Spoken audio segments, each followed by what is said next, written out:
Assalamualaikum warahmatullahi wabarakatuh. Perkenalkan, nama saya Elvina Maulija dengan NIM 12211111016 bersama dengan teman-teman saya dari kelompok 7 akan menyampaikan materi kami mengenai demokrasi. Kata demokrasi sudah sering terdengar di kalangan masyarakat umum dalam berbagai konteks dan peristiwa. Lalu apa sih demokrasi itu?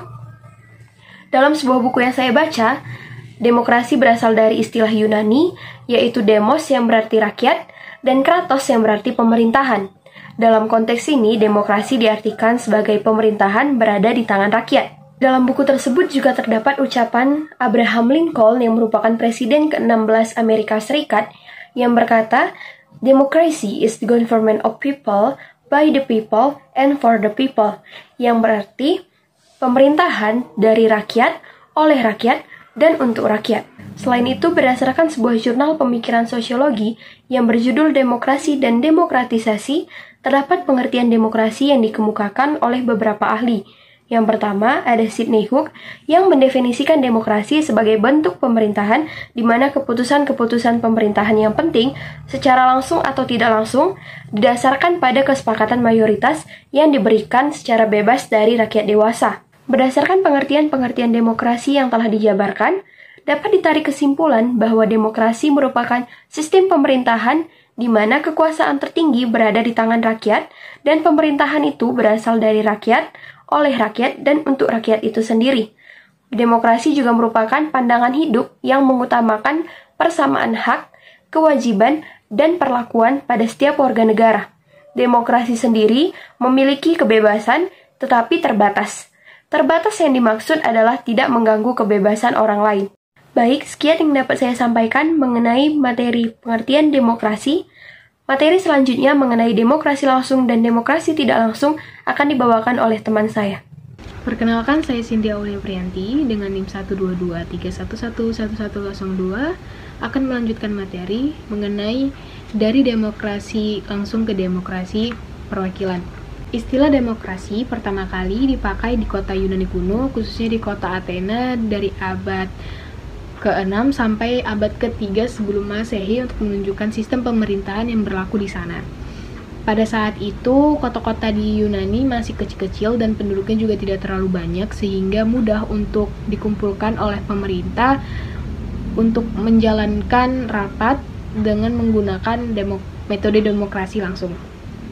Dalam rapat itu diambil keputusan bersama-sama mengenai kebijakan pemerintah dan mengenai permasalahan kemasyarakatan. Karena dalam rapat tersebut diikutsertakan masyarakat, jadi pemerintah itu disebut dengan pemerintah demokrasi langsung. Tapi seiring dengan berjalannya waktu, kota-kota semakin berkembang dan penduduk juga terus bertambah.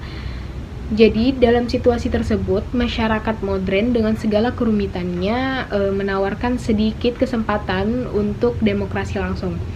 Jadi sekarang bentuk demokrasi paling umum yaitu demokrasi langsung beralih ke demokrasi perwakilan.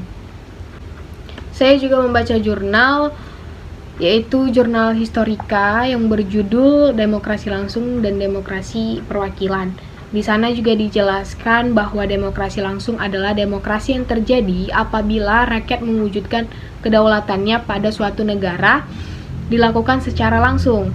Kalau demokrasi perwakilan atau demokrasi tidak langsung adalah demokrasi yang terjadi apabila dalam mewujudkan kedaulatannya rakyat tidak secara langsung berhadapan dengan pihak eksekutif, melainkan melalui lembaga perwakilan. Jadi dapat saya tarik kesimpulannya bahwasannya demokrasi langsung adalah demokrasi yang terjadi apabila masyarakat atau rakyat diikutsertakan dalam rapat tersebut. Sedangkan demokrasi secara perwakilan atau demokrasi tidak langsung adalah demokrasi yang dilakukan apabila rakyat tidak diikutsertakan, namun mereka diikutsertakan melalui lembaga perwakilan. Itu saja yang dapat saya sampaikan. Materi selanjutnya akan disampaikan oleh teman saya. Assalamualaikum warahmatullahi wabarakatuh. Perkenalkan, nama saya Putri Balkis Arauda dengan NIM 12211111013. Di sini saya akan menjelaskan tentang karakteristik sistem politik demokrasi. Dalam konteks NKRI, Ahmad Sanusi tahun 2006 mengetegahkan 10 pilar demokrasi yang dipesankan oleh para pembentuk negara, the founding fathers, sebagaimana diletakkan di dalam Undang-Undang Dasar 1945 sebagai berikut. Yang pertama ada demokrasi berdasarkan ketuhanan yang Maha Esa. Esensinya adalah seluruh sistem serta perilaku dalam menyelenggarakan kenegaraan Republik Indonesia harus taat asas, konsisten atau sesuai dengan nilai-nilai dan kaidah-kaidah dengan dasar ketuhanan yang Maha Esa. Yang kedua ada demokrasi dengan kecerdasan. Demokrasi harus dirancang dan dilaksanakan oleh segenap rakyat dengan pengertian-pengertian yang jelas, di mana rakyat sendiri turut terlibat langsung merumuskan substansinya, menguji cobakan desainnya, menilai dan menguji keabsahannya, sebab Undang-Undang Dasar tahun 1945 dan demokrasinya bukanlah seumpama final produk yang tinggal mengkonsumsi saja, tetapi mengandung nilai-nilai dasar dan kaidah-kaidah dasar untuk suprastruktur dan infrastruktur sistem kehidupan bernegara bangsa Indonesia. Selanjutnya ada nilai-nilai dan kaidah-kaidah dasar ini memerlukan pengolahan secara seksama. Rujukan yang mengenai kehidupan bernegara dan berbangsa tidak dimaksudkan untuk diperlakukan hanya sebagai kumpulan dogma-dogma saja, melainkan harus ditata dengan menggunakan akal budi dan akal pikiran yang sehat. Selanjutnya, pengolahan itu harus dilakukan dengan cerdas. Masuk ketiga, yaitu demokrasi yang berkedaulatan rakyat. Demokrasi menurut Undang-Undang Dasar tahun 1945 ialah demokrasi yang berkedaulatan rakyat, yaitu kekuasaan tertinggi ada di tangan rakyat. Secara prinsip, rakyatlah yang memiliki atau memegang kedaulatan itu. Kedaulatan itu kemudian dilaksanakan menurut Undang-Undang Dasar. Selanjutnya akan dilanjutkan dengan teman saya mengenai pilar keempat dan seterusnya. Terima kasih. Hai, perkenalkan nama saya Khaira Somina dengan NIM 122411025. Di sini saya akan melanjutkan materi yang sebelumnya telah dipaparkan oleh rekan saya, yang mana membahas tentang karakteristik sistem politik demokrasi, yang mana rekan saya telah membahas tentang karakteristik sistem politik demokrasi yang pertama, kedua, dan ketiga. Nah, di sini saya akan membahas yang keempat, kelima, dan keenam. Nah, yang keempat ada demokrasi dengan rule of law, di mana negara adalah organisasi kekuasaan. Nah, artinya, organisasi yang memiliki kekuasaan dapat menggunakan kekuasaan itu dengan paksa. Nah, dalam negara hukum, kekuasaan dan hukum itu merupakan suatu konsep yang integral dan tidak dapat dipisah-pisahkan. Adapun implikasi dari demokrasi dengan rule of law adalah kekuasaan negara harus mempunyai legitimasi hukum. Nah, selanjutnya yang kelima ada demokrasi dengan pembagian kekuasaan negara, di mana demokrasi dikuatkan dengan pembagian kekuasaan negara dan diserahkan kepada badan-badan yang bertanggung jawab menurut Undang-Undang Dasar. Nah, selanjutnya yang keenam ada demokrasi dengan hak asasi manusia, di mana demokrasi menurut Undang-Undang Dasar tahun 1945 mengakui hak asasi manusia. Tujuannya bukan saja untuk menghormati hak-hak asasi, melainkan untuk meningkatkan martabat dan derajat manusia seutuhnya. Nah, adapun hak asasi manusia bersumber pada sifat hakikat manusia yang diberikan oleh Tuhan Yang Maha Esa, di mana hak asasi manusia bukan diberikan oleh pemerintah ataupun negara. Hak ini tidak boleh dirampas atau diasingkan oleh suatu negara dan atau oleh siapapun itu. Nah, sekian penyampaian materi yang dapat saya berikan. Selanjutnya akan dijelaskan oleh rekan saya berikutnya.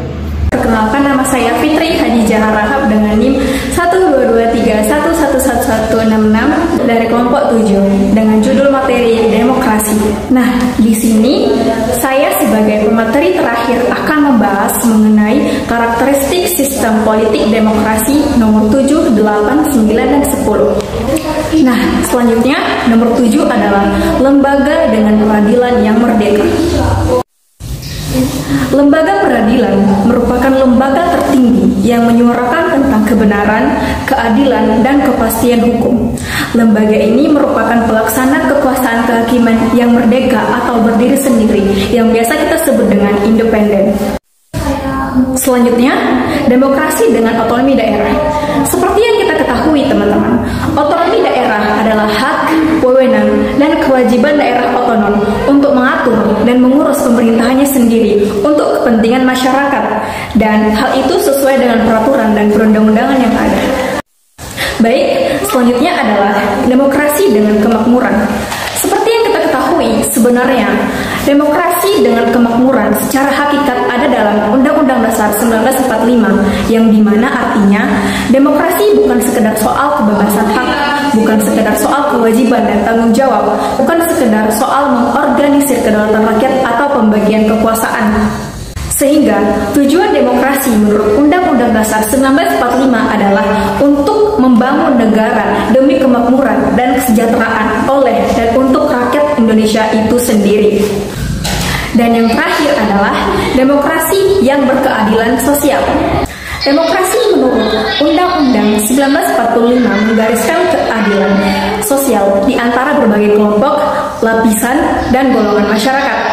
Keadilan sosial bukan soal kesamarataan dalam pembagian output materi dan sistem kemasyarakatan.